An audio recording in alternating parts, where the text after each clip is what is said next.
The stars bent and twisted as 73 massive warships tore through the fabric of space itself. They emerged from hyperspace just beyond the orbit of Neptune, their dark hulls gleaming with weapons that had destroyed entire civilizations. The Valorian Empire had arrived at the Sol system, and they had come to conquer. Fleet Commander Zorthok stood at the center of his bridge, scaled green skin reflecting the glow of 100 display screens.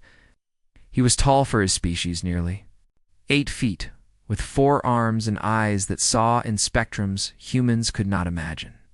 He had commanded the invasion of 3 worlds before this one, and each time the result had been the same: surrender or extinction. Most species chose surrender. The ones who did not were no longer remembered. He looked at the distant blue dot that was his target. Earth. Such a small world, so fragile, so unaware of what was coming. Report, he commanded, his voice like gravel scraping against metal. Sub-Commander Velik stepped forward, his tablet displaying the intelligence they had gathered over the past decade. The humans are a young species, Commander. They achieved powered flight only 120 of their years ago.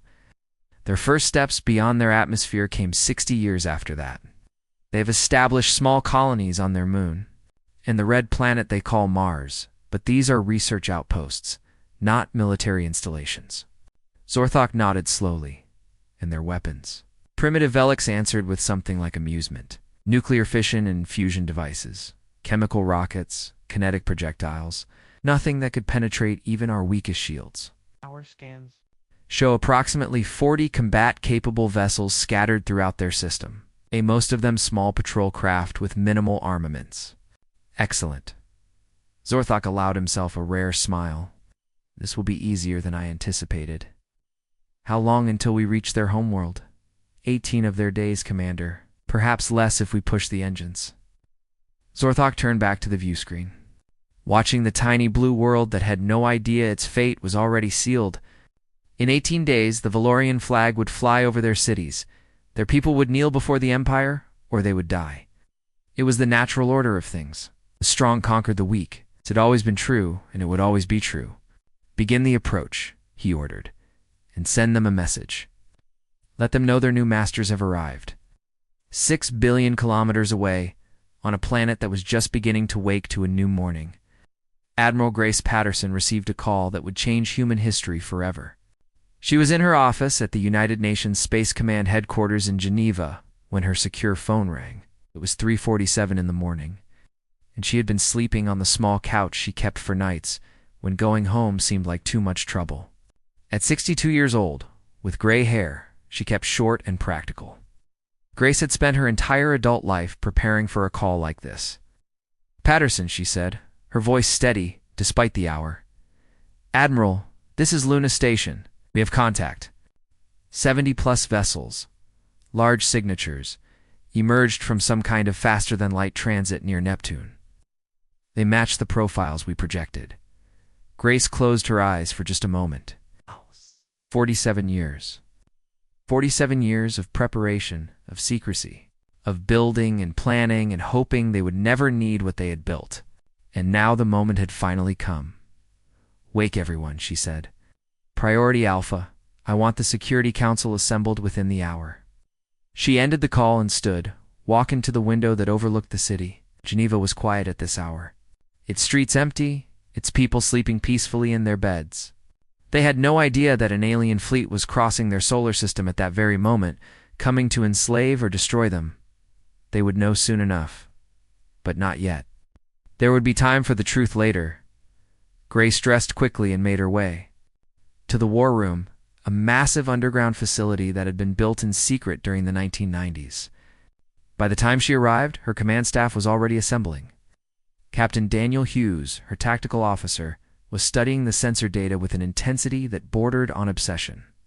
Lieutenant Commander Maria Santos was working the communications console, trying to make sense of the alien transmissions. "Talk to me," Grace said as she took her seat at the head of the table. Daniel pulled up a holographic display showing the alien fleet's position and projected course. "The largest ones are over 2 kilometers long. They're not trying to hide. They want us to see them coming." "Psychological warfare," Grace observed. "They want us terrified before they even arrive. It's working on some people, Maria said quietly. Some of the early reports from Luna Station mentioned panic. Grace shook her head. Fear is natural. What matters is what we do with it.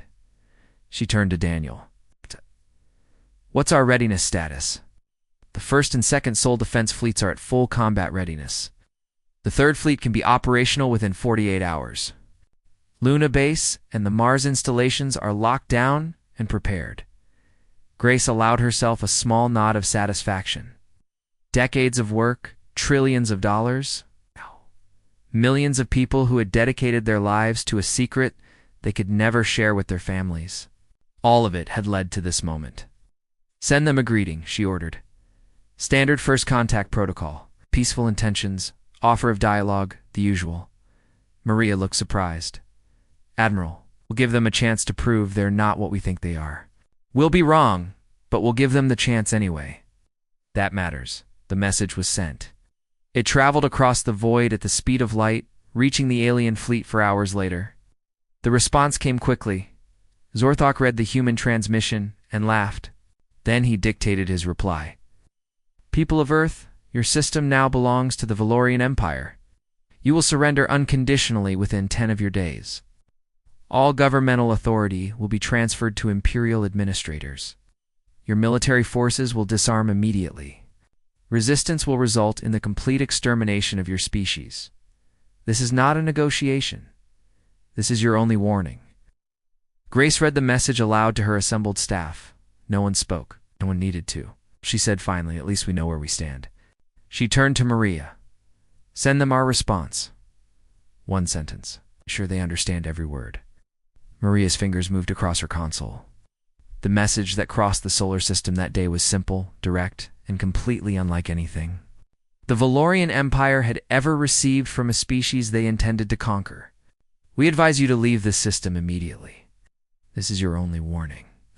On the bridge of the Eternal Conquest, Zorthok read the human response and laughed until tears streamed down his scaled face. His officers joined him, their amusement echoing through the ship. A primitive species, barely capable of reaching their own moon, was threatening the greatest military force in 3 galaxies. It was the funniest thing Zorthok had ever heard. He would not be laughing for much longer. The laughter on the bridge of the Eternal. Conquest continued for several minutes. Officers slapped their scaled hands against consoles. Junior crew members wiped tears from their eyes. Fleet Commander Zorthok himself had to lean against his command chair to keep from falling over. A warning. The humans had sent them a warning. Sub-Commander Velix was the first to regain his composure. He pulled up the tactical analysis on his screen, more out of habit than necessity. The data had not changed. The humans possessed nothing that could threaten even a single Valorian scout ship. Commander, he said, still chuckling, shall I prepare a response? Zorthok waved a dismissive hand. Why bother? They have made their choice. They will learn the cost of defiance soon enough. He straightened himself and resumed his position at the center of the bridge. Continue the advance. Send the scout squadron ahead to clear any resistance. I want to reach their homeworld ahead of schedule. Perhaps we will arrive in time for one of their holidays. The fleet moved deeper into the solar system, their engines burning bright against the darkness of space. 73 ships, each one a masterpiece of destruction. Each one crewed by warriors who had never known defeat. On Earth, the United Nations Security Council met in emergency session. The chamber was filled with the most powerful leaders in the world, men and women who controlled the fate of billions. They had been told the truth only hours ago, and many of them were still struggling to accept it. Secretary General Antonio Reyes called the meeting to order. He was a calm man, known for his steady presence in times of crisis, but even he seemed shaken by what he had learned. Admiral Patterson, he said, please brief the council on the situation. Grace stood and walked to the center of the chamber. A holographic display flickered to life behind her, showing the alien fleet moving through the outer solar system. 47 years ago, she began, humanity made a discovery that changed everything. We detected signals from beyond our solar system. Alien signals. At first, we were excited. We thought we had found proof that we were not alone in the universe. She paused, letting the weight of her words settle over the room. We were wrong. What we found was not a friendly civilization waiting to welcome us to the galactic community.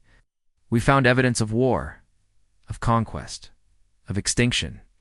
The signals we detected were distress calls from dying worlds, warnings from species that had been destroyed by others stronger than themselves.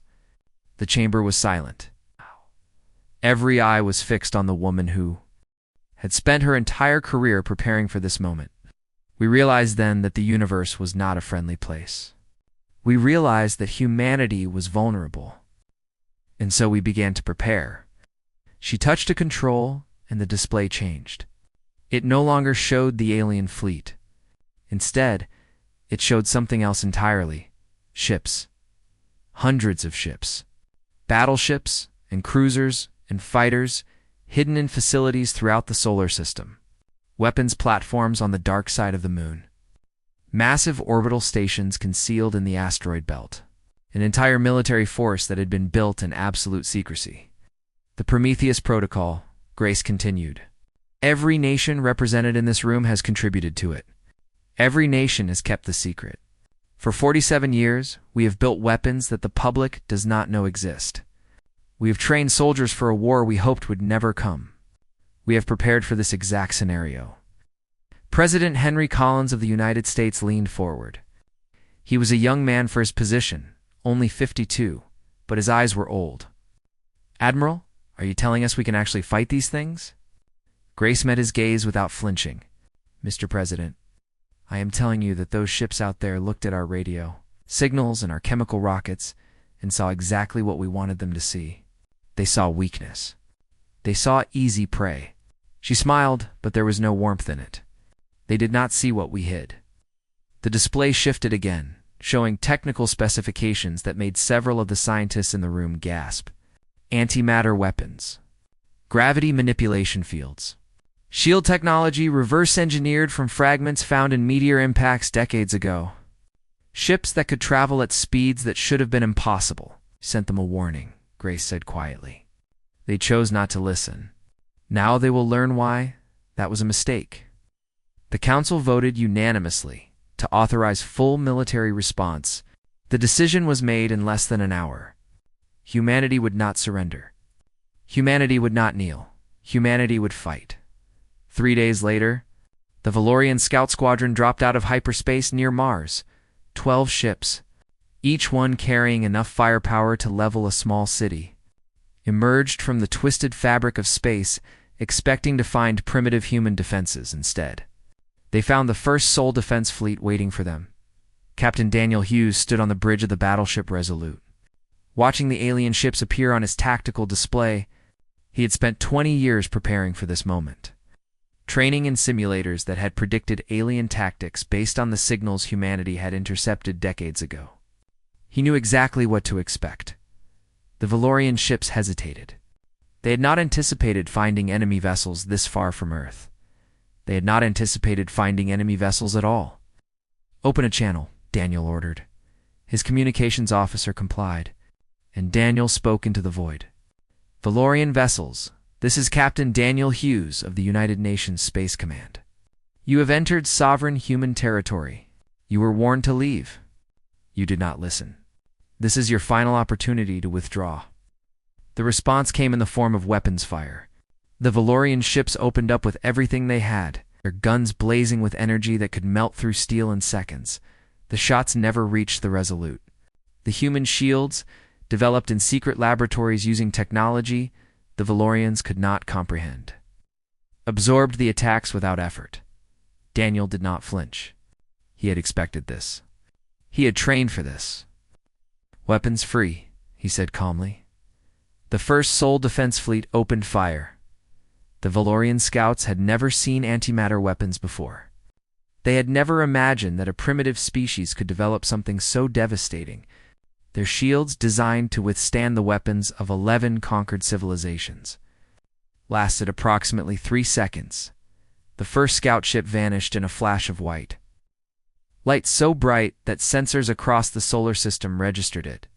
The second followed a heartbeat later. Then the third. Then the fourth. The entire engagement lasted 11 seconds. When it was over, there was nothing left of the 12 Valorian ships but expanding clouds of superheated gas. Not a single escape pod had been launched. Not a single distress signal had been sent on the Eternal Conquest. 6 hours away at maximum speed, Fleet Commander Zorthok received the sensor data. He stared at it for a long time, his scaled face slowly losing its color. 12 ships gone, simply erased from existence. Possible, he whispered. But the data did not lie. The data never lied. For the first time in his long and victorious career, Zorthok felt something cold growing in his chest. Something he had not felt since he was a child, helpless and afraid. It was fear. The bridge of the Eternal Conquest had fallen silent. Officers who had laughed at the human warning just days ago now stared at their screens with expressions of disbelief.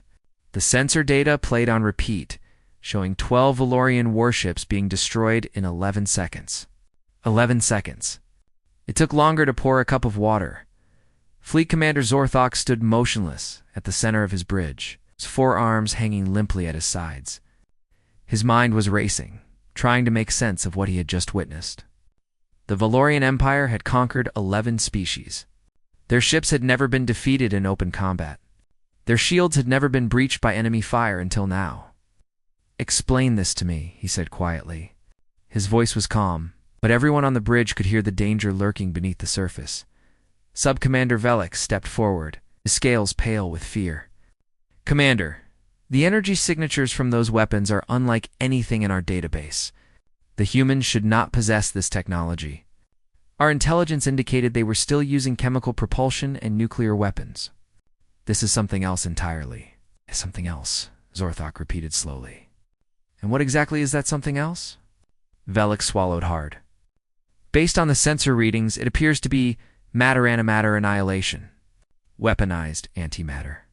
We theorized that such weapons were possible, but the energy requirements to produce antimatter in sufficient quantities." He trailed off, shaking his head. "They should not be able to do this." Zorthok turned to face his sub-commander, his eyes burning with a mixture of anger and something that might have been fear. "And yet they did. They destroyed 12 of our ships in less time than it takes to draw breath. How is this possible?" No one answered. No one had an answer. On Earth, the mood was very different. The destruction of the Valorian Scout Squadron had been watched in real time by the command staff at Luna Base. Admiral Grace Patterson allowed herself a small smile as the final alien ship disappeared. From the tactical display, "Well done, Captain Hughes," she said over the secure channel. "Well done indeed." Daniel's voice came back steady and professional, though Grace could hear the relief beneath his words. "Thank you, Admiral. The enemy has been neutralized.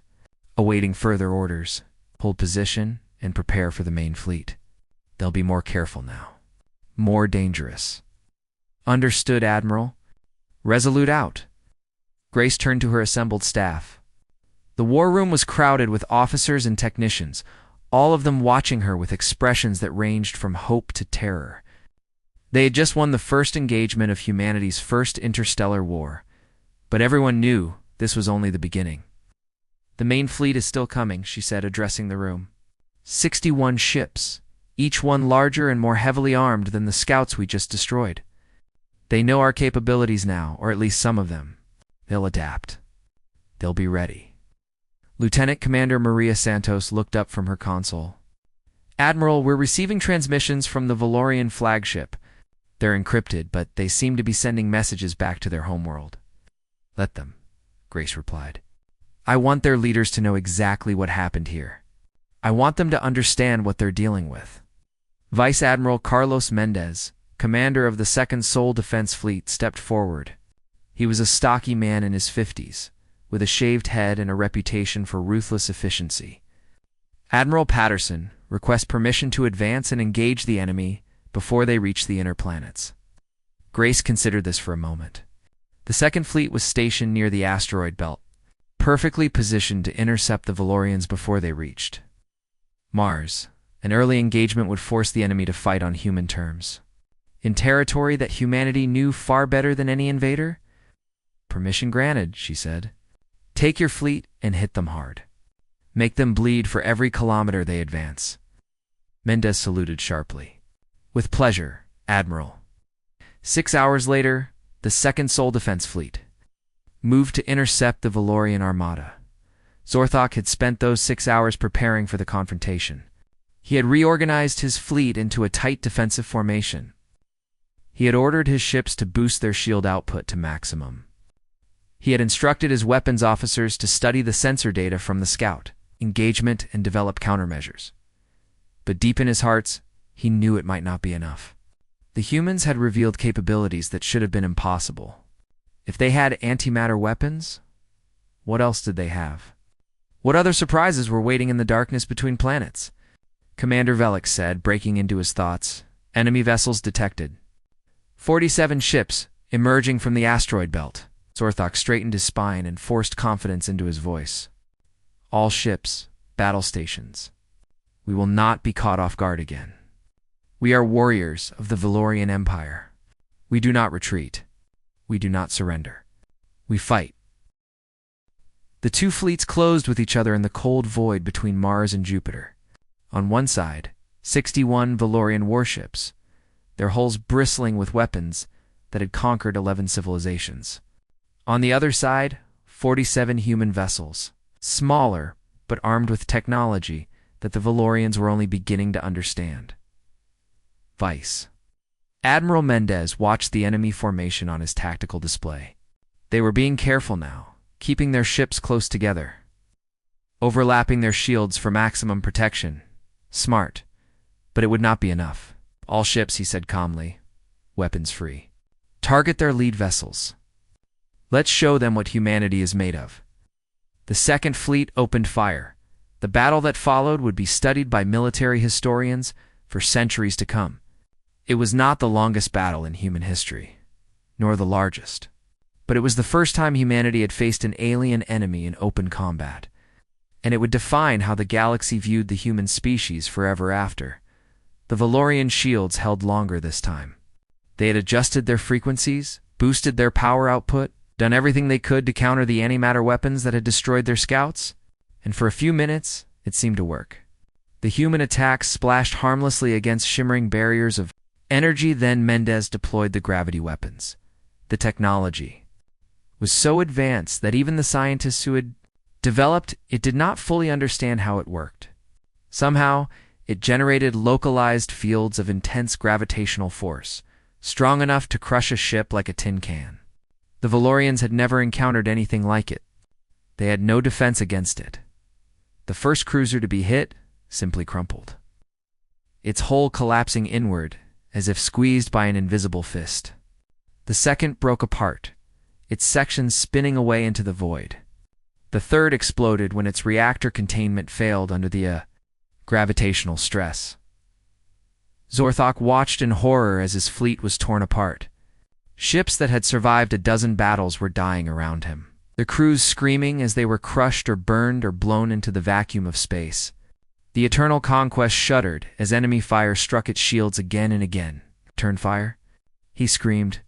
All weapons, fire everything. The Valorian fleet fought back with desperate fury. Their weapons were not as powerful as the human ones, but they were not helpless. Several human ships took damage. 2 were destroyed outright. But for every human vessel that fell, 10 Valorian ships died. The battle lasted 3 hours. When it was over, 41 Valorian warships had been destroyed. 32 had surrendered, their crews too terrified to continue fighting. The Eternal Conquest and 8 other ships fled toward the edge of the system, their engines straining, their crews broken.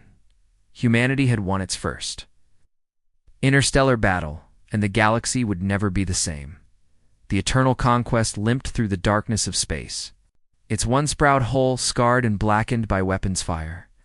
Emergency lights flickered in corridors filled with smoke and the groans of the dying.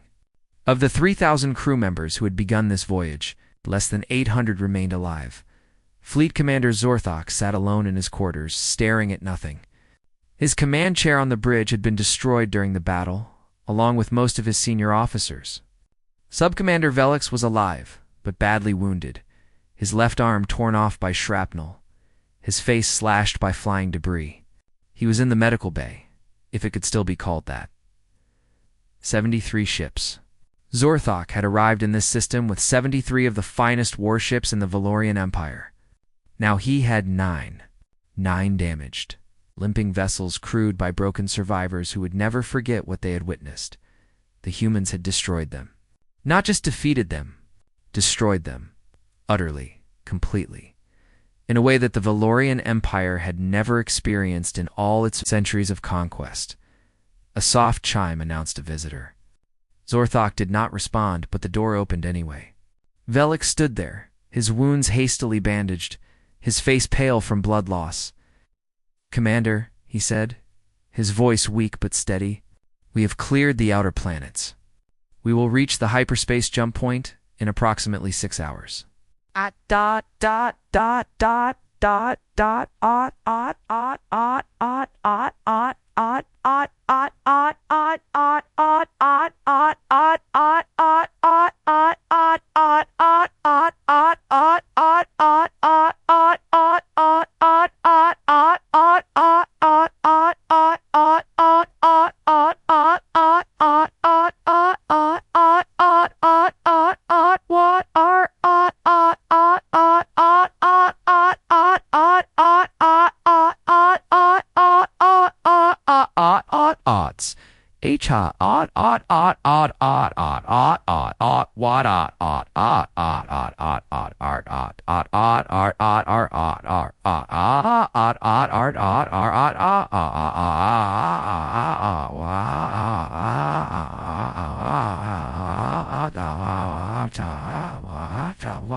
And the humans. They are not pursuing. They seem content to let us go. Of course they are. Zorthok laughed, but there was no humor in it. Why would they waste resources chasing us? We are no threat to them. We never were. Velix lowered himself carefully into a chair, wincing at the pain in his wounds. "Commander, what happened here?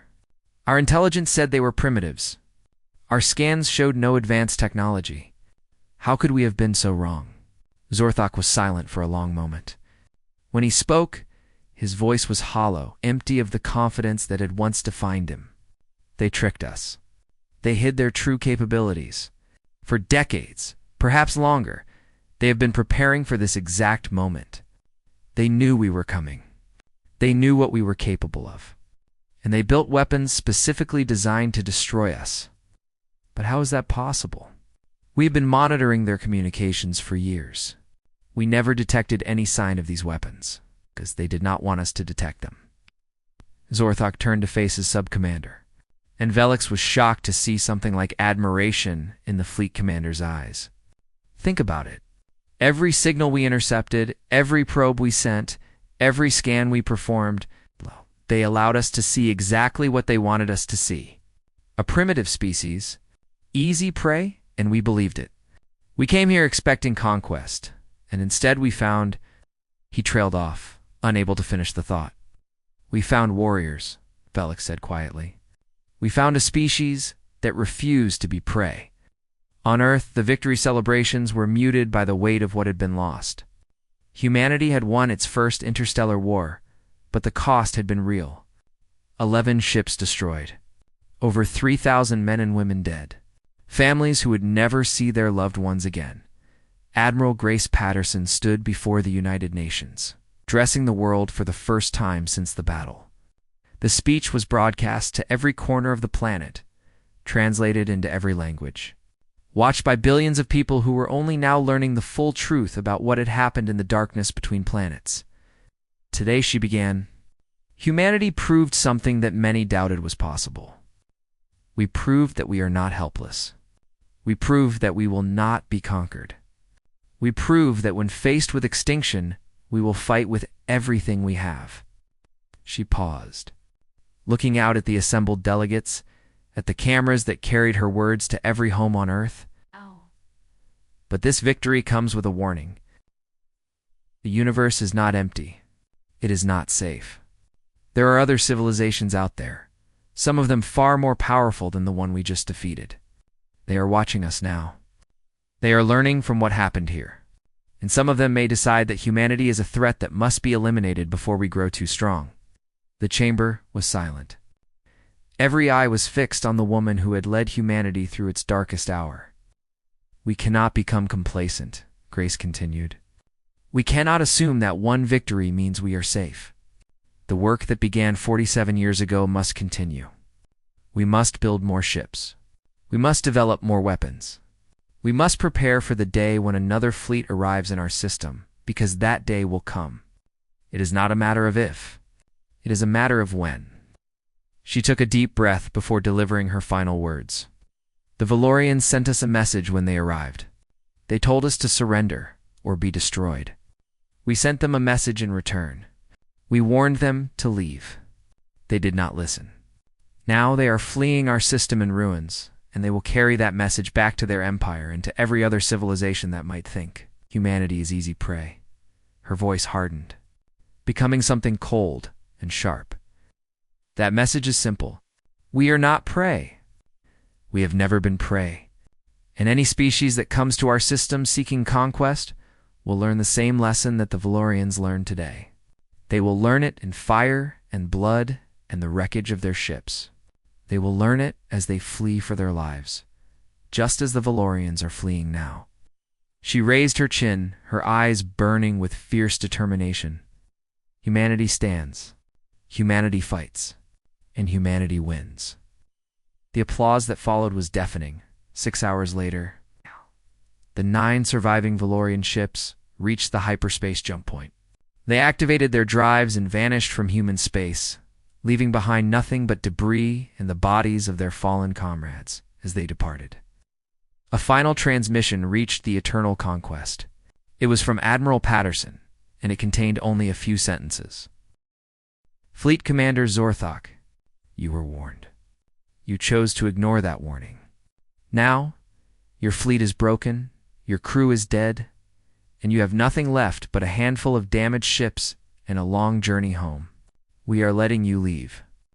We are letting you return to your empire and tell them what happened here. Tell them that humanity is not prey.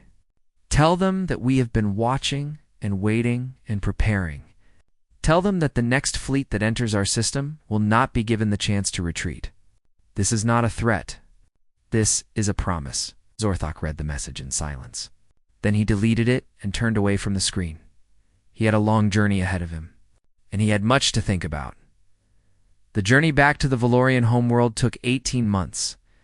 18 months of silence, of fear, of waiting.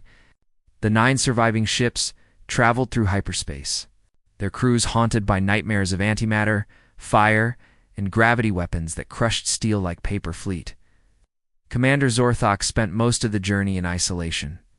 He ate alone. He slept poorly. He reviewed the battle footage again and again, trying to understand how everything had gone so wrong. He had been one of the most celebrated commanders in the Empire. He had conquered 3 worlds. He had never known defeat. Now he would be remembered as the commander who lost an entire invasion fleet to a species that was supposed to be primitive sub-commander. Velix recovered slowly from his wounds. The medical officers had done what they could, but Valorian medicine was not designed for injuries of this severity. He would carry the scars for the rest of his life, a permanent reminder of the day everything changed. When the Eternal Conquest finally emerged from hyperspace above the Valorian homeworld, it was immediately surrounded by defense ships. The Imperial authorities had received fragments of the battle data transmitted before the fleet's retreat. They knew something terrible had happened. They did not know how terrible. Zorthok was arrested the moment he stepped off his ship. He was taken to the Imperial Council chambers and forced to kneel before the ruling triumvirate. 3 ancient Valorians who had guided the Empire for centuries. They sat on thrones of black stone, their faces hidden behind ceremonial masks, their judgment absolute. You have failed, the first triumvir said, her voice echoing through the vast chamber. You were given the finest fleet in our history. You were sent to conquer a primitive species. And you returned to us with 9 ships and stories of impossible weapons. Zorthok kept his head bowed. He had expected this. He had prepared for it. Triumvirs, I accept responsibility for what happened. But you must understand what we faced. The humans were not what we believed them to be. They had hidden their true capabilities. They had prepared for our arrival for decades. We were walking into a trap, and we did not know it until it was too late. Excuses, the second triumvirate growled. You were supposed to be our greatest commander. You were supposed to bring us another world to add to our empire. Instead, you have brought us shame. I have brought you the truth, Zorthok replied, a hint of defiance entering his voice. The humans possess technology that exceeds our own. Their weapons can penetrate our shields as if they were not there. Their ships are faster, more maneuverable, more deadly than anything we have ever faced. If we had sent a larger fleet, the result would have been the same. More ships would have died. More warriors would have been lost. The third triumvirate, the eldest of the three, leaned forward. His mask was older than the others, carved with symbols that had not been used in centuries. Tell us about these weapons. Tell us everything, Zorthok told them. He described the antimatter torpedoes that erased ships from existence. He described the gravity weapons that crushed hulls like empty shells.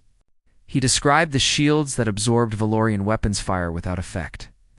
He described the humans themselves, who fought with a ferocity and determination that he had never encountered in any of the species they had conquered. When he finished, the chamber was silent. The triumvirs exchanged glances that Zorthok could not interpret through their masks. You believe we cannot defeat them? The first triumvir said finally. It was not a question. I believe that attempting to defeat them would cost us more than we can afford to lose, Zorthok replied. The humans are not like the other species we have conquered. They do not lack the will to fight. They do not lack the technology. They have been preparing for war with us for longer than we knew they existed. If we send another fleet, they will destroy it just as they destroyed mine. And eventually, they may decide to come for us. Another long silence. Then the third triumvirate spoke. What do you recommend? Zorthok raised his head, meeting the masked gaze of the eldest ruler. I recommend that we mark their system as forbidden territory. I recommend that we never approach them again. I recommend that we hope they are content to remain in their own space and do not decide to expand. You recommend cowardice? The second triumvirate snapped. I recommend survival, Zorthok replied. I have seen what they can do. I have watched them destroy our ships with weapons we cannot counter. I have lost friends, colleagues, warriors who served the Empire faithfully their entire lives. I will not see more of our people die for pride. The triumvirate deliberated for 3 days. Zorthok was kept in a holding cell during that time, awaiting either execution or vindication. He did not know which would come. In the end, the decision was made quietly. Fleet Commander Zorthok was executed for his failure. His name struck from the records of the Empire. Sub-Commander Velix was interrogated extensively, then reassigned to a remote outpost where he could cause no further trouble, but the recommendation was accepted. The human system was marked as forbidden territory. All records of the invasion were classified at the highest level. The Valorian Empire would pretend that the Battle of Seoul had never happened, but the word spread anyway. Rumors passed from ship to ship, from world to world. Stories of a small blue planet orbiting an unremarkable yellow star. Stories of a species that had been dismissed as primitive and proven to be anything but. Stories of warnings given and ignored, and the terrible price that followed. On Earth, life gradually returned to normal. The existence of alien life was revealed to the public, along with carefully edited footage of the battle. There was fear at first, then pride, then acceptance. Humanity had faced its first test as a spacefaring species, and it had passed. Admiral Grace Patterson retired 2 years after the battle. She had given her life to preparing humanity for a war that many had thought would never come. And she had lived to see that preparation validated. She moved to a small house in New England, where she tended a garden and watched the stars at night. Reporters came sometimes asking for interviews. She always gave them the same answer. We warned them. They did not listen. That was their choice, and they paid the price for it. Then she would smile just slightly and add, I hope the next ones are smarter. But deep beneath the surface of the moon, in secret facilities that most of humanity would never know existed, the work continued. New ships were built. New weapons were developed. New soldiers were trained. Because Admiral Patterson had been right about one thing, the universe was not safe. There would always be another threat, another empire, another fleet that looked at Earth and saw an easy target. And when that fleet arrived, it would receive the same warning that the Valorians had received. A simple message transmitted in every language and format that humanity could devise. Leave the system immediately. This is your only warning. Some would be wise enough to listen. They would turn their ships around and flee, carrying stories of the small blue planet that should not be threatened. Others would ignore the warning. Just as the Valorians had done, they would advance, confident in their superior numbers and technology. They would expect easy conquest. They would find instead a species that had been watching the stars for centuries. A species that had learned the hard truth about the universe and had refused to accept it. A species that had built weapons in secret, trained armies in shadow, prepared for the day when the darkness came calling. The humans were not prey. They had never been prey. And any civilization foolish enough to ignore their warning would learn that lesson in the most painful way possible. The galaxy was vast and full of dangers, but humanity had taken its place among the stars, and it would not be moved. The message had been sent. The message had been received. And the universe would never forget the lesson that the Valorians had learned in fire and blood and the wreckage of their once mighty fleet. Do not threaten humanity. Do not underestimate humanity. Do not ignore their warnings, because humanity was watching. Humanity was waiting, and humanity was ready.